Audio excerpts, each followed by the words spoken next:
Bonsoir, messieurs et dames. Je suis très heureux de vous retrouver dans ce rendez-vous devenu habituel. Chaque dimanche, vous avez droit à 7 heures au JDS, journal du dimanche au soir. Et les titres, faits marquants, tentative de coup d'État en Guinée. Grande confusion ce dimanche. Le président Alpha Condé arrêté par les forces spéciales qui affirment tenir la capitale. On en parle dans ce JDS avec invités et témoignages. Festival panafricain du cinéma et de la télévision de Ouagadougou, FESPACO. La 27e édition débute le 16 octobre prochain. Où en est-on avec les préparatifs? Quelles sont les innovations? Moussa Alex Savadogo, délégué général du FESPACO, sera sur ce plateau pour nous apporter des éléments de réponse. Et enfin sport, Qatar 2022. Bonne entame des étalons qui battent le Niger avant de croiser les crampons avec les Fennecs d'Algérie le 7 septembre. Dans quel état d'esprit se trouve l'équipe? Nous allons avoir quelques bris d'informations avec Aristide Bansé qui fait partie donc du staff de soutien à cette équipe. C'est donc le déroulé pour ce qui est de ce JDS, journal du dimanche au soir. Nous l'annoncions donc tout à l'heure en titre et c'est la grande actualité avec laquelle nous allons ouvrir ce JDS. Des tirs nourris à Conakry ce matin, puis arrestation du président Alpha Condé. Des éléments des forces spéciales de l'armée guinéenne ont mené l'insurrection avec à leur tête un certain colonel Mamadi Doumbouya. Nous échangeons sur cette question juste après cet élément. Conakry dans une situation très confuse ce dimanche.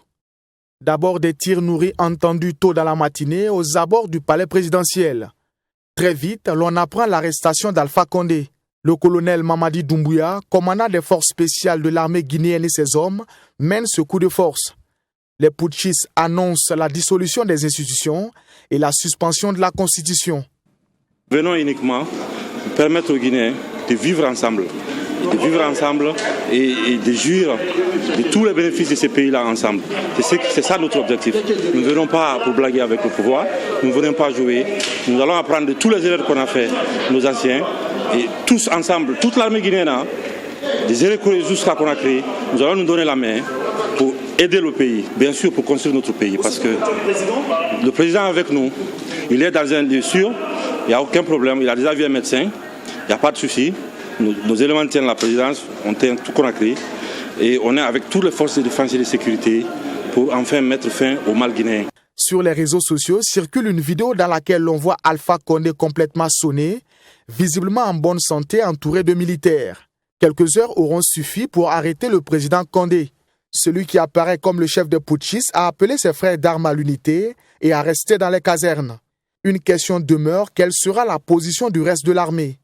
Pour l'instant, les leaders politiques de l'opposition et de la société civile jouent la carte de la prudence. Mamadi Doumbouya, qui a mené cette fronde, est un ancien légionnaire de l'armée française. Il a été rappelé en 2018 pour prendre la tête du GPS, groupement des forces spéciales. Forte confusion, nous le disions donc tout à l'heure, et dans l'élément il y a une introduction du côté de Conakry. Et nous allons faire de cette actualité donc le premier échange du JDS. Et je suis sur ce plateau avec le chef de desk politique de TWITV et de WattFM, Bernard Bougma. Bonsoir et merci d'être avec nous. Bonsoir Geoffroy et merci de me recevoir. On va dire grosse surprise, hein, parce que rien ne présageait un peu ce qu'on a vu ce dimanche-là, et des noms qu'on découvre tous. Tout à l'heure, nous parlions de ce colonel qui, avec ses hommes, en un rien de temps, ont pu tenir en respect le président Condé, comme on l'a vu tout à l'heure en image. Je le dis, il y avait quand même quelques éléments qui montraient que du côté de Conakry, il y avait de vives tensions. Mais est-ce que c'était si prévisible ce qui s'est passé aujourd'hui?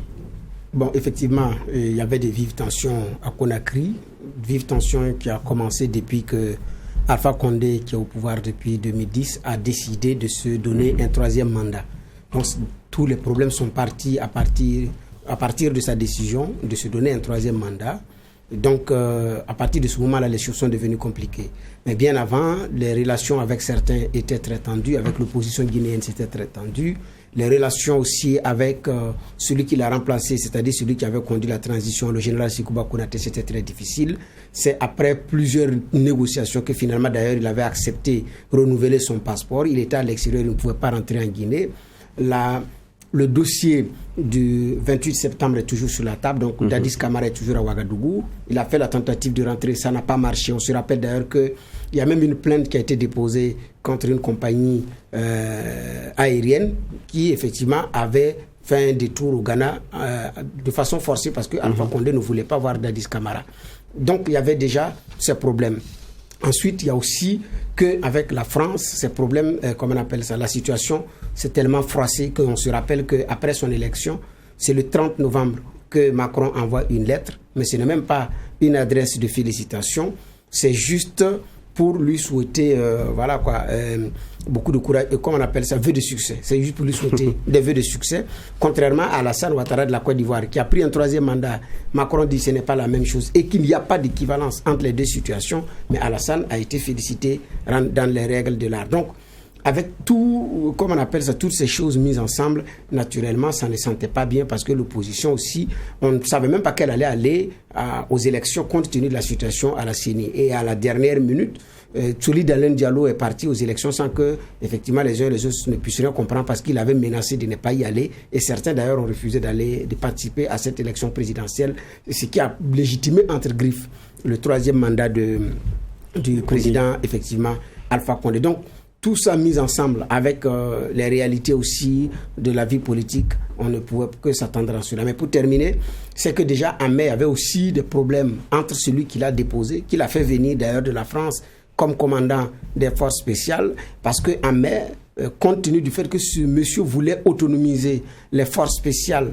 au détriment du ministère de la Défense, il y avait déjà des petits problèmes et son éventuelle arrestation avait couru d'ailleurs en Guinée. Donc, tout ça mis ensemble, ça vient, surprise, mais c'est beaucoup plus d'éléments rassemblés qui avec la conséquence qu'on connaît aujourd'hui. Et je précise que nous tentons d'aller en contact avec Amadou Kendessa, qui est journaliste. Amadou Kendessa Diallo, journaliste à Guinée News, donc qui est sur place à Conakry, avec qui on pourrait avoir plus d'éléments sur la situation même dans la ville, puisqu'on apprend que selon les forces spéciales, Conakry est bien tenu par eux. Qu'est-ce qu'il en est vraiment? Et si la technique nous le permet, on va pouvoir l'avoir et avoir plus de détails. Mais on reste toujours avec vous, Bernard Bouma. Vous parliez tout à l'heure de Doumbouya, qui est revenu, on dit légionnaire, ancien légionnaire, donc on va dire comme ça, soldat de la France. Très tôt, les gens ont fait un genre de raccourci. Ah, c'est la France qui est derrière. Est-ce que vous pensez que c'est des choses encore possibles? Parce qu'on connaît aussi une France-Afrique qui a une peau dure. Alors, bon, en général, même sur Facebook, quand vous voyez certaines informations, les gens disent que c'est encore la France pour rigoler. Mais effectivement, ils sont nombreux qui pointent la France, mais il n'y a pas comment on appelle ça, il n'y a pas d'absence d'argument. C'est pas faute d'argument, voilà. Donc, parce que monsieur est instructeur commando, il était à la Légion française quand il a été rappelé en 2018 pour prendre les forces spéciales françaises. Marié également à une Française, certains l'ont présenté comme un Français. Par alliance, et puis bon, pour tout ce qu'il a été. Bon. Donc, bref, et ceux qui le disent ne manquent pas d'arguments. Mais est-ce que réellement, il y a la France derrière? Oui et non, parce que Paris n'était pas d'accord avec le 3e mandat. Il l'a fait savoir. Condé n'a pas été félicité. Le président Macron dit qu'il n'y a aucune équivalence entre la Côte d'Ivoire et la Guinée, même, quand bien même c'est tous de 3e mandat. Et il dit que le président Alassane Ouattara n'avait pas le choix. Macron comment on appelle ça, justifie mieux le 3e mandat d'Alassane avec des arguments à l'appui, contrairement effectivement à la Guinée, qui aussi s'est rapprochée, non seulement de la Russie, mais aussi de la Chine. Donc il y a eu ce rapprochement-là, alors que Alpha Condé avait eu aussi besoin de ses soutiens français pour pouvoir effectivement avancer, parce qu'il a duré en France, il a même enseigné là-bas avant de rentrer. Donc il a eu le soutien de ces mêmes Français-là pour pouvoir inverser la tendance en 2010 face à celui d'Alain Diallo à l'issue de la présidentielle, où les résultats du second tour se sont fait longtemps attendre. Donc, il y a comme un manque de reconnaissance vis-à-vis de la France et de l'Union européenne par rapport effectivement au 3e mandat. Donc, cette conséquence-là, maintenant, dire que c'est la France qui est derrière ça, c'est comme si aussi les Guinéens ne sont pas en mesure de s'auto-assumer, mais compte tenu également du profil de M. Doumbouya, il y a effectivement des questions à se poser. Parce que quand vous regardez aussi son profil, c'est l'homme idéal pour ce genre de coup. C'est beaucoup plus de soldats Quand on regarde... Il est plus dans l'opérationnel. Ouais, il est plus dans l'opérationnel. On regarde son profil, même le master qu'il a eu et dans d'autres domaines, c'est beaucoup plus le soldat artificier, c'est l'homme de sécurisation, c'est l'homme des opérations terrain, donc opérationnel comme vous l'avez dit. Et quand on regarde également le rendu, donc comment il s'exprime, quand on suit son rendu, on se rend compte que bon, pour ce genre d'opération aussi, c'était l'homme idéal, et non seulement pour diriger une force spéciale, mais pour conduire de telles opérations. Je pense qu'on a donc en ligne Amadou Kendessa Diallo. Bonsoir Diallo. Oui, bonsoir chers confrères, bonsoir à l'ensemble des téléspectateurs. Voilà, c'est un plaisir de vous avoir. On sait un peu ce par quoi passe actuellement la Guinée. On a tous vu ces images-là, l'arrestation du président Condé. Les autres corps de l'armée, parce que c'est la grande question aujourd'hui, comment est-ce qu'ils réagissent ? Puisqu'on a des forces spéciales qui sont aujourd'hui en avant dans ce mouvement du dimanche. Oui, comme vous le mentionnez, les principaux acteurs, ce sont le groupement des forces spéciales dirigé par le colonel Mamadi Doumbouya. La réaction des autres corps de l'armée reste pour le moment... il n'y a pas de réaction pour le moment visible sur le terrain, sauf que dans l'après-midi de ce dimanche, nous avons appris que le chef d'état-major général des armées qui se trouve au camp Alpha Yaya, qui est au cœur de Kaloum, là où se trouve également la présidence, aurait accepté de partir avec cette junte, mais tout ça c'est au conditionnel. Les autres forces, on a vu dans la sortie du junte qu'elle a appelé à toutes les unités, que ce soit à Conakry ou à l'intérieur du pays, à former l'union autour d'elle pour qu'on puisse sortir la Guinée de cette situation dont elle vit. Mais Diallo, dites-nous, aujourd'hui, quelle est la réaction des Guinéens? Ils sont partagés entre soulagement et regret. Aujourd'hui, le Guinéen, de façon générale, comment il est? Au regard du climat qui a prévalu durant toute la journée de ce dimanche, on pense cela nous donne l'impression que certains Guinéens sont soulagés de l'arrestation du président de la République parce qu'il y a eu des scènes de manifestations de joie dans certains quartiers, dans certaines communes de Conakry, c'est notamment à Kaloum, où il y a la présidence et où siègent la plupart des institutions, et c'est là le centre de l'administration publique. On a vu également des scènes de liesse sur l'axe de l'autoroute Le Prince qui généralement, et souvent quand il y a élection, est gagné par l'opposition. Je pense que peut-être qu'il y a ceux qui regrettent le départ du président de la République, ils ne sont pas assez au regard des conditions difficiles que les Guinéens vivent depuis pratiquement octobre 2020. Il n'y a pas de manifestation politique, la pauvreté s'accentue, on augmente les taxes, on augmente le prix du carburant à la pompe et on prélève sur le salaire des fonctionnaires.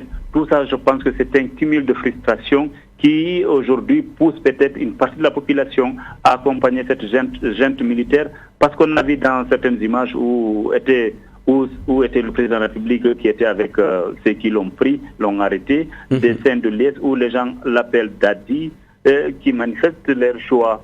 Je pense que c'est ça la réalité aujourd'hui. Mais attendons de voir l'évolution de la situation d'ici demain matin pour voir s'il y a des contre-manifestations, mais c'est peu probable. D'accord. Et justement, vous parliez tout à l'heure des acteurs politiques. On a l'impression qu'ils sont encore très prudents. Il y a eu des réactions?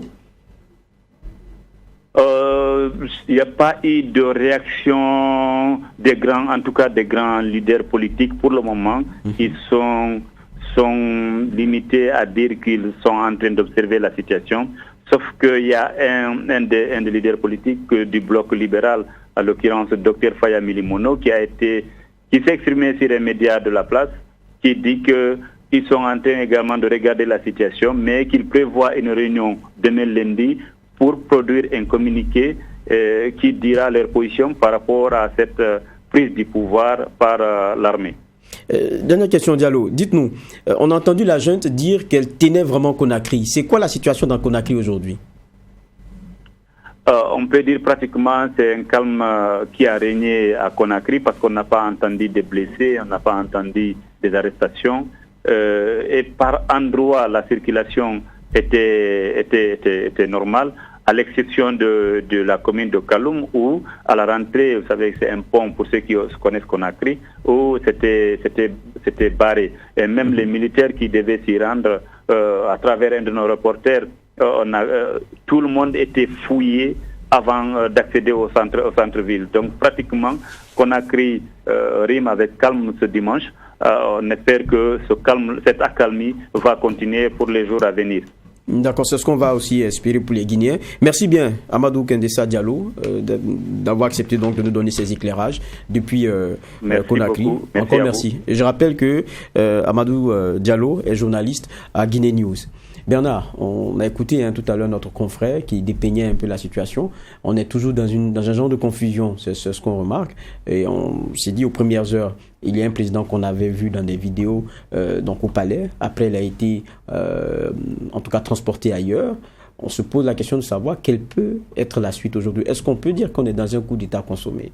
Bon, en tout cas, avec ce qui se déroule, il faut dire que le coup d'État est consommé. C'est la gestion après qu'on va voir. Parce que, je le dis, parce qu'il y a un comité national du rassemblement et du développement qui a été effectivement annoncé. La Constitution est dissoute, les institutions sont dissoutes, le gouvernement est dissous et les frontières aériennes et terrestres sont fermées selon la junte. Donc, c'est-à-dire que c'est elle qui assure le contrôle de la Guinée actuellement. Mais maintenant, est-ce que ça va pouvoir être géré comme à Ouagadougou? Parce qu'à Ouagadougou, ce que j'ai dit aussi, c'est passé.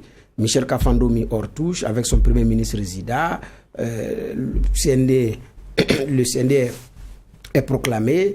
Le président général Gilbert Diendéré est désigné. Maintenant, c'est la gestion. Parce que même au Burkina, le coup d'État a été consommé. Maintenant, c'est la gestion. Voilà. Donc ici, en Guinée, nous sommes pratiquement dans la même chose. Parce qu'il y a des autres factions de l'armée qui ne se sont pas encore exprimées. Il y a l'opposition guinéenne qui ne s'est pas encore exprimée. Il y a aussi les syndicats guinéens qui ne se sont pas encore exprimés. À Ouagadougou, on a eu pareil, mais ici, la réaction était, comme on appelle ça, très dure, violente. Et dès les premières heures, dès les premiers moments, les Burkinabés sont descendus dans les rues, ont commencé à dire non. Le syndicat décrète une grève illimitée. L'opposition dit également non. Donc, il y a un appel à la résistance lancé par des organisations de la société civile, alors que jusqu'à présent, en Guinée, non. C'est du bout des lèvres que l'on... D'abord, pas du bout des lèvres, parce que jusqu'à présent, il n'y a pas une condamnation, une réaction formelle pour dire nous sommes d'accord ou nous ne sommes pas d'accord, ne serait-ce que pour dire nous prenons acte. Mais tout porte à croire, en tout cas au regard de ces éléments, à moins que la situation s'inverse après, avec des conséquences également inéluctables. En tout cas, pour le moment, le putsch est consommé parce qu'il y a un président qui est mis aux arrêts, des institutions qui ne fonctionnent plus et des militaires qui dirigent un pays. Vous parliez de réactions. À l'intérieur de la Guinée, on sent que tout le monde est un peu prudent. À l'extérieur, il y a eu Guterres, je pense, qui a condamné. Oui, tout à fait. Qui a condamné donc ce coup de force-là. On a nos présidents qui paraissent aussi très prudents et qui regardent comment la situation va évoluer. Ou bien c'est un genre de gêne. Oui, gêne, oui. Gêne parce que il y en a d'ailleurs qui sont dans l'inconfort, comme le président ivoirien aussi qui a pris un 3e mandat dans les conditions qu'on connaît. Gêne parce que il y en a aussi qui avaient eu comment on appelle ça, le temps de dissuader Alpha Condé de ne pas y aller. Et parmi les chefs d'État, il y en a. Parce qu'il y a d'autres qui avaient été clairs, comme Ambalo qui avait dit, écoutez, les 3e mandats sont aussi des coups d'État, et qui ne cachait pas son aversion pour les 3e mandats. Là, il ne l'a pas caché. Donc, ils sont gênés parce que, après également, il y a les condamnations de principe, celui de le secrétaire général de l'ONU. C'est un principe, ils ne sont pas d'accord avec les coups d'État, ils condamnent. Ça, c'est principe. Donc l'Union africaine, la CEDEAO, l'UEMOA, on attend. Mais qu'est-ce que ces chefs d'État peuvent dire de différent quand on sait ce qui s'est passé au Mali, ce qui s'est passé au Tchad.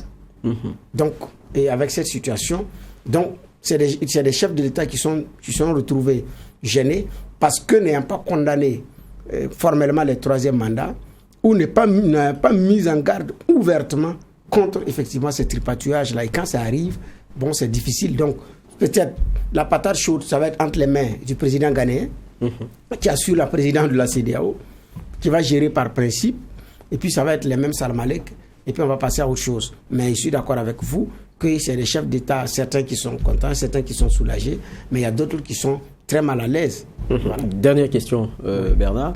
Est-ce qu'il y a une leçon à tirer une grande leçon à tirer de ce qui est en train de se passer en Guinée? Je dirais qu'il y a une très grande leçon à tirer. Alpha Condé a du résultat tout de même. C'est vrai que les Guinéens se plaignent parce qu'il y a un problème d'emploi, oui, mais il a pris un pays qui venait de longtemps après et qui était dans des conditions très difficiles où vous n'avez même pas 200 MW d'électricité. C'est dans ces conditions qu'il a pris la Guinée.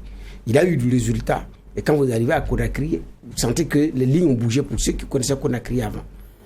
Et au niveau des mines, il y a eu une organisation pour que ce soit des concessionnaires, comment on appelle ça, des exploitants légaux qui soient effectivement installés. C'est vrai que maintenant, par rapport à la répartition des fruits de la croissance, et une population qui est très jeune, les attentes sont fortes. Mais maintenant, je pense que ce qui est arrivé, il paye pour le non-respect de la parole par rapport au troisième mandat. Parce que lui-même, il avait dit, je ne modifierai pas la Constitution. Il ne prendra pas un troisième mandat parce que ça va sonner comme une trahison de toute cette longue lutte qu'il a menée. Donc, effectivement, il a trahi cette longue lutte et puis la conséquence est cache. Donc, la grande leçon, c'est en même temps, comment on appelle ça, aux éventuels tripatouilleurs ou ceux qui ont réussi à tripatouiller, qui sont assis, c'est effectivement d'ouvrir l'œil et le bon. Mais en même temps, ça sonne comme la parole en démocratie doit être respectée. Merci bien Bernard Bougouma. Je rappelle que vous êtes chef de desk politique à Watt FM et True TV. Encore merci. On va nous poursuivre ce JDS avec une toute autre actualité, celle culture.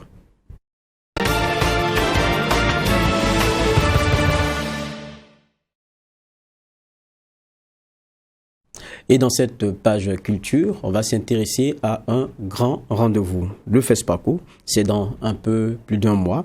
Le rendez-vous du cinéma africain nous permettra de voir encore de beaux films, faciliter des rencontres, promouvoir le meilleur du 7e art sur le continent.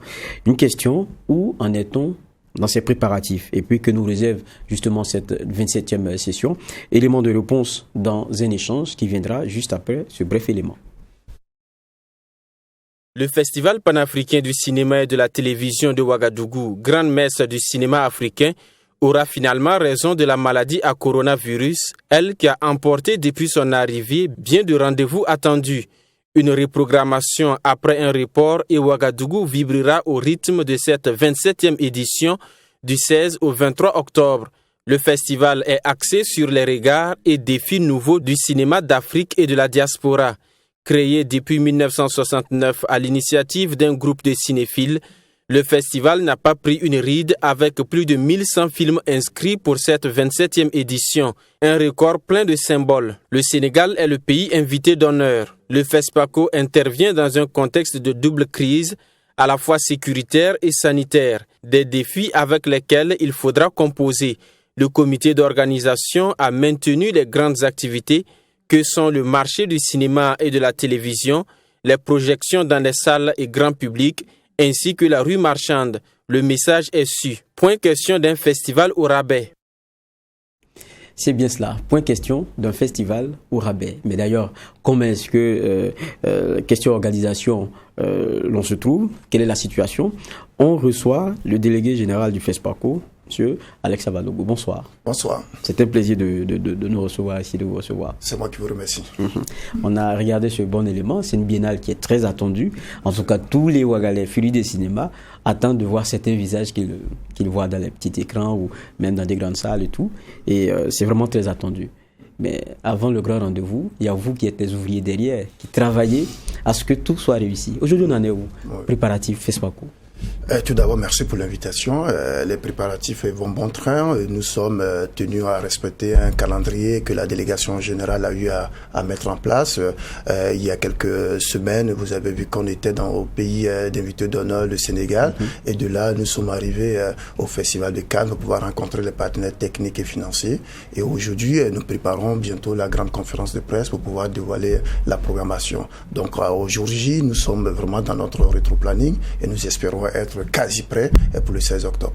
D'accord. Je le disais tout à l'heure, je l'entendais dans l'élément, plus de 1100 films posés sur la table, un comité qui a travaillé donc à bien voir dedans.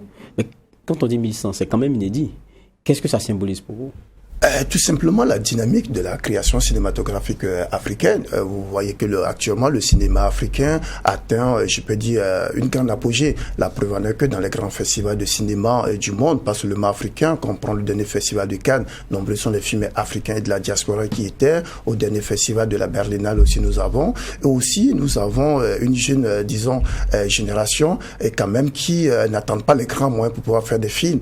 Et aussi, cela est dû aussi du fait qu'on a reporté le festival du mois de février au mois d'octobre, vu les raisons que vous avez évoquées tout à l'heure dans votre élément, a permis quand même à de nombreux, professionnels, producteurs, réalisateurs de pouvoir finir les films. D'accord. Et quand on regarde bien dans cette 27e édition, on vous écoute très souvent avec vos sorties, on sent qu'il y a du nouveau, il y a de l'innovation. Qu'est-ce qui est attendu pour cette 27e édition ? Je sais pas si c'est vraiment du nouveau. Moi, j'appelle ça plus précisément de la restructuration. D'accord. Parce que, vous savez, le FESPACO, c'est un événement qui existe depuis 50 ans.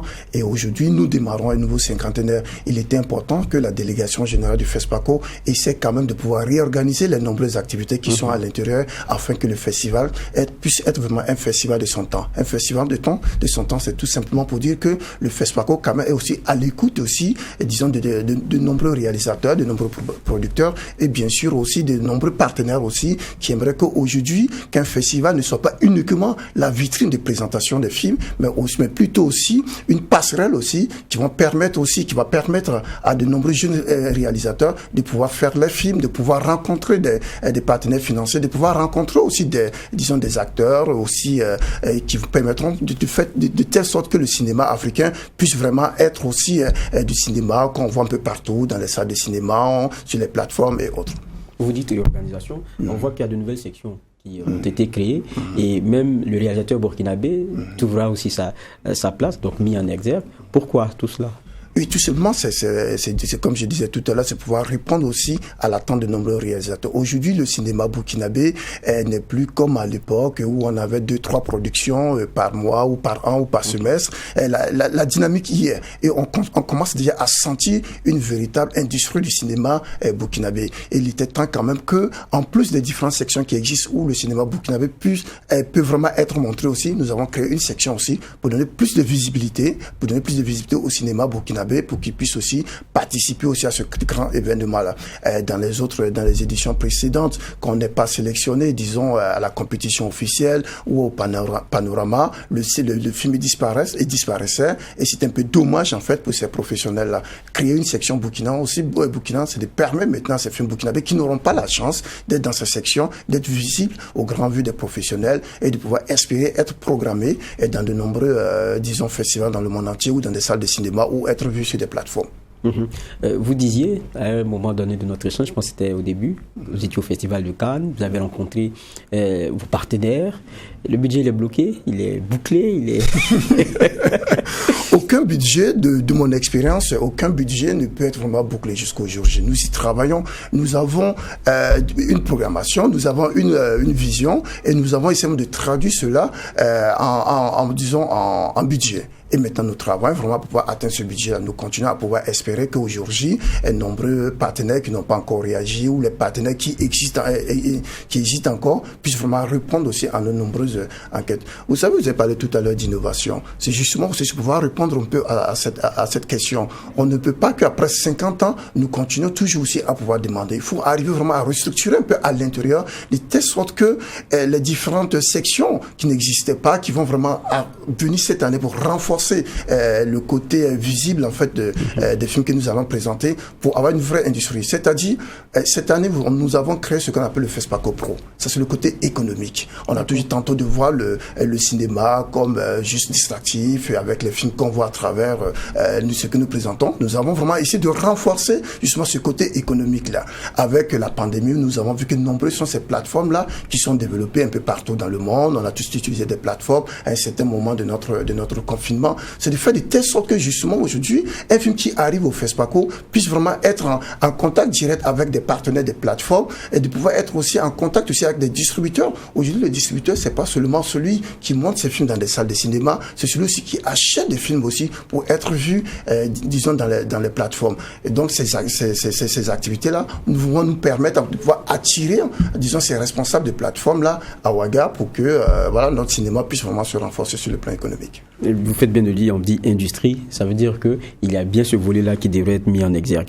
Le Sénégal, pays invité, c'est un symbole et puis c'est une coopération qu'on va encore raviver. Absolument. Oui, c'est tout un grand symbole. Aujourd'hui, je peux dire le Sénégal, c'est le porte-flambeau de la création cinématographique de l'Afrique subsaharienne et plus précisément francophone. Et aujourd'hui, dans les 10 dernières années, c'est le pays avec Alain Gomis qui a remporté 2 étalons de Yenenga, avec Mati Diop qui a remporté le Grand Prix de jury il y a 2 ans au Festival de Cannes. Nous avons des jeunes réalisateurs comme Molly Kahn, des jeunes producteurs comme Angèle Diaban. Donc aujourd'hui, avec un modèle de financement de films à travers le FOPICA, qui aujourd'hui n'est pas seulement fait pour pouvoir financer le cinéma sénégalais, mais qui ouvre des coproductions avec le Burkina. Récemment, nous avons signé avec aussi la Côte d'Ivoire et d'autres pays de la sous-région. Donc justement, c'est pouvoir saluer un peu disons, cette politique de soutien aux industries cinématographiques et audiovisuelles, et au regard de tout ce que le Sénégal a pu faire à travers Sambène Ousmane, qu'on peut citer aussi ses autres réalisateurs, Djibril Mambéty Diop. C'est au regard de tout cela que je crois fort bien que nos autorités ont demandé à ce que le Sénégal soit le pays invité d'honneur. On le disait en chute dans le reportage qui est passé tout à l'heure, pas de FESPACO au rabais, mais il y a un contexte qui nous tient tous. Double crise sanitaire, sécuritaire. Comment vous avez arrimé les choses pour qu'on soit tranquille?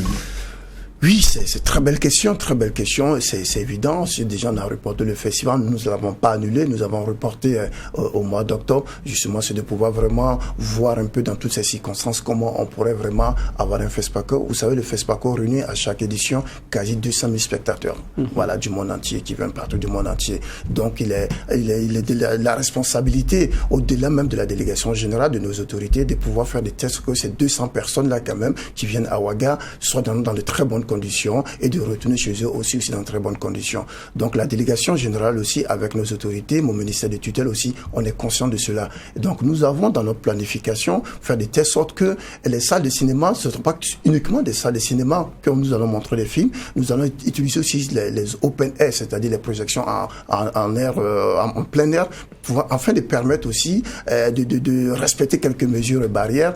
Nous avons prévu aussi des projections dans les quartiers périphériques aussi, afin de permettre aussi à ces riverains aussi de pouvoir voir des films sélectionnés au FESPACO sans vouloir revenir sur place au niveau du centre-ville pour voir des films.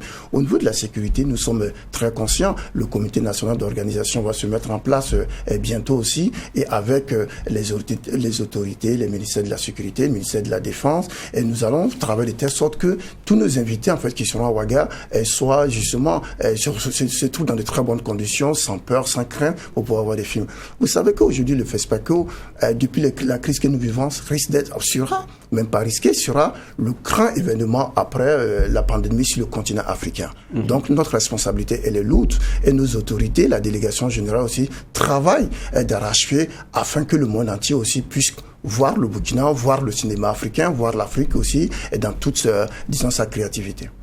La place de la Révolution, vous allez la transformer en salle, je dirais pas salle, cinéma à ciel ouvert. C'est ça. Ouais. Oui, effectivement, nous rêvons, nous travaillons. Ce matin encore, nous avons fait un tour à cette place-là. Vous savez, aujourd'hui, que ce soit dans les grands festivals, même dans les salles fermées, au Festival de Cannes, il y a des projections open air. Donc, justement, c'est pouvoir réagir un peu, disons, pour ne pas dire pour s'adapter aux réalités, que nous allons transformer la place de la Révolution en cinéma, comme vous l'avez dit tout à l'heure, en plein air. C'est important aujourd'hui de pouvoir permettre en fait à ceux qui ne sont pas obligés ou à ceux qui ne veulent pas aller dans une salle de cinéma de se retrouver à la place de la Révolution, qui est tout un grand symbole pour notre pays, de pouvoir voir des films, de discuter avec des amis et de pouvoir aussi continuer les activités. Merci. Merci bien, M. Moussa Alex Savadogo. C'est moi qui vous remercie. Et je rappelle, pour ceux qui nous ont pris en marche, vous êtes le délégué général du FESPACO. Un FESPACO qu'on attend. On attend. Merci. Merci. On va continuer dans la page culture. Cette fois-ci, nous parlerons du Sotigui Award, 6e édition. Cela se tiendra du 11 au 13 novembre prochain. Un point de presse tenu samedi dernier nous a donné certains détails. Le comité a dévoilé la liste des nominés.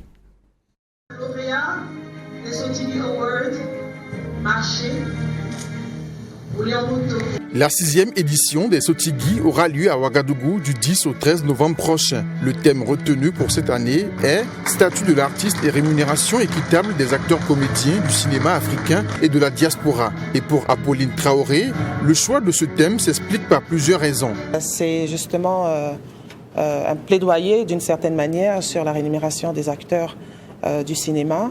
On a toujours ce problème parce que les acteurs se plaignent qu'ils ne vivent pas de leur métier, ce qui est évidemment constatable. Comment faire pour que justement ces acteurs vivent de leur métier?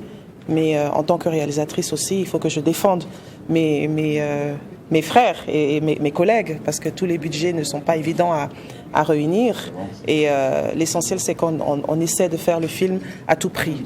Et le budget que l'on a égale à ce qu'on peut donner aussi aux acteurs. Mais maintenant, plus de budget pour une production, ça sera une plus grande rémunération pour les acteurs. Et je pense qu'on est tous dans le même lot et on espère faire plus de production, avoir plus de budget dans notre cinéma pour pouvoir mieux rémunérer les acteurs. À cette conférence de presse, plusieurs activités ont été annoncées pour meubler cette cuvée des Sotigui Awards.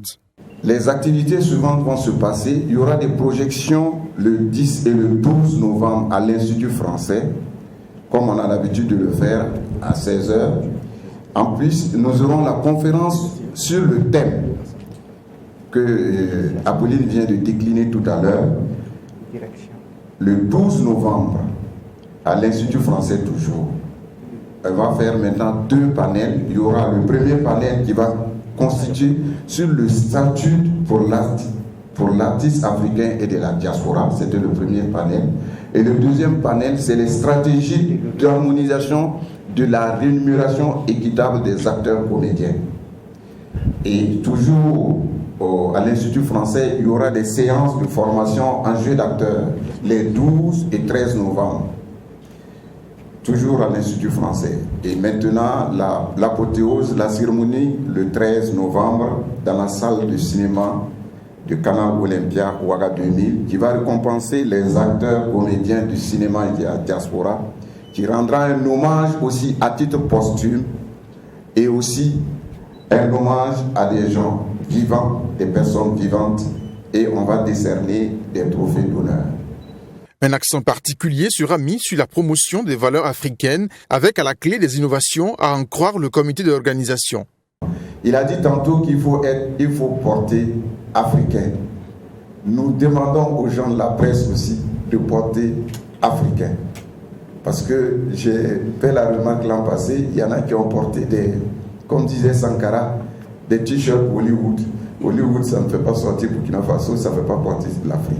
Notons que l'apothéose de cette 6e édition des Sotigui aura lieu le 13 novembre prochain avec la cérémonie de récompense des Sotigui Awards. Au total, 38 acteurs et comédiens sont en lice pour le Sotigui d'or 2021. Et selon le comité d'organisation, toutes ces activités vont se dérouler dans le strict respect des mesures barrières, contexte sanitaire oblige. Après cette page culture, place à celle sport.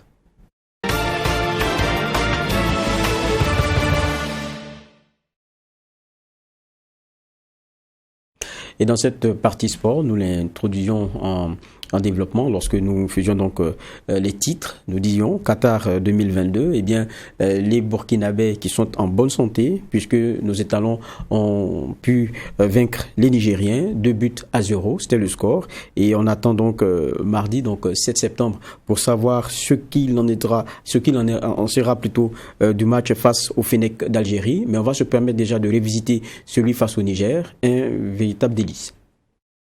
pour cette première journée, les étalons se montrent très sérieux dès le départ. Dans les 45 premières minutes, le match était très serré avec des occasions de part et d'autre, surtout avec les Nigériens. Les étalons créent véritablement le danger à partir de la 36e minute, avec une frappe de Eric Traoré.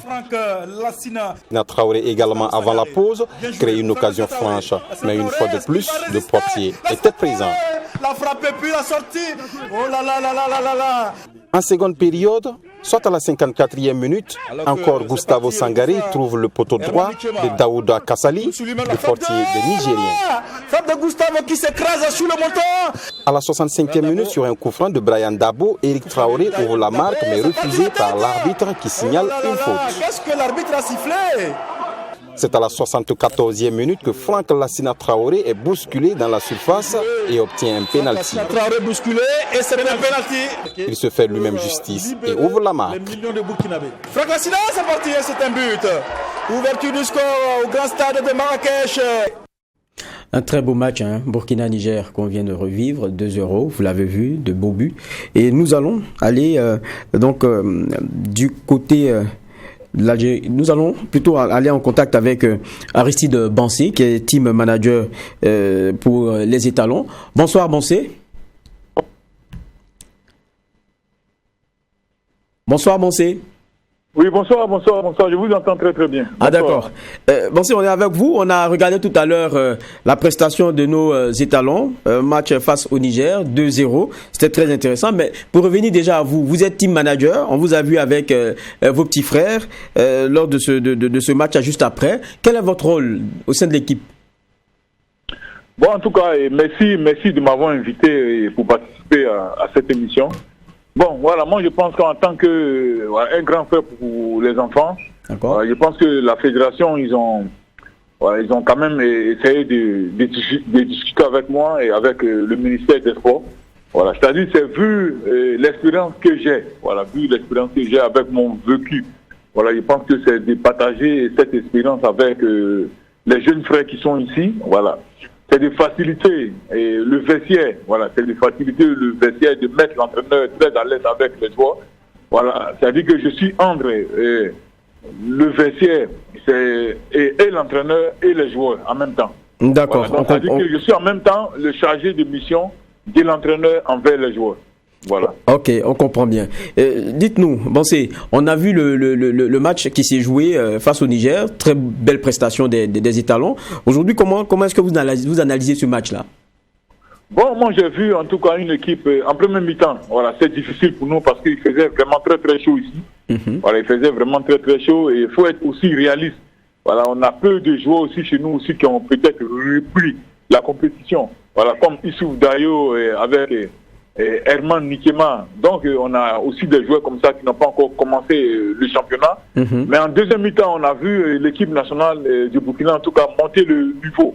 Voilà, on a monté le niveau, on a essayé de presser, on n'est pas resté dans notre zone. Voilà, je pense que l'entraîneur il a donné assez de consignes. Voilà, il a fait comprendre aux joueurs qu'il fallait gagner ce match. On avait 45 minutes, il fallait tout donner. Voilà, donc c'est ce qui s'est passé. Ils sont rentrés en deuxième mi-temps et ils ont levé le niveau de jeu et on a pu marquer 2 buts.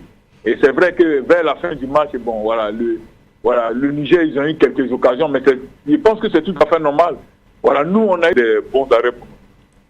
Donc, on va dire que c'est un bon score pour ce qui s'est passé face au Niger. Maintenant, le 7, on est face aux Algériens. Ils nous connaissent bien, on les connaît bien, et ils nous ont quelquefois même barré la route.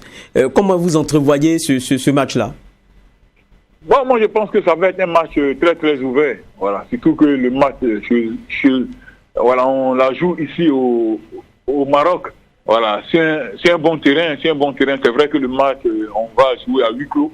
Voilà, je pense que c'est nous, on reçoit. Voilà, c'est vrai qu'ici, c'est pas chez nous, mais c'est comme en même temps chez nous parce qu'on a plusieurs fois joué ici, sur le terrain. Bon, moi, je vais dire que c'est vrai que, on va dire peut-être que les Algériens nous ont peut-être barré la route en 2014. Voilà, mais quand on revient en arrière, ce qui s'est passé, moi, je pense que le Burkina Faso méritait d'aller en Coupe du Monde. Voilà, je dirais pas que c'est un match de vengeance pour nous.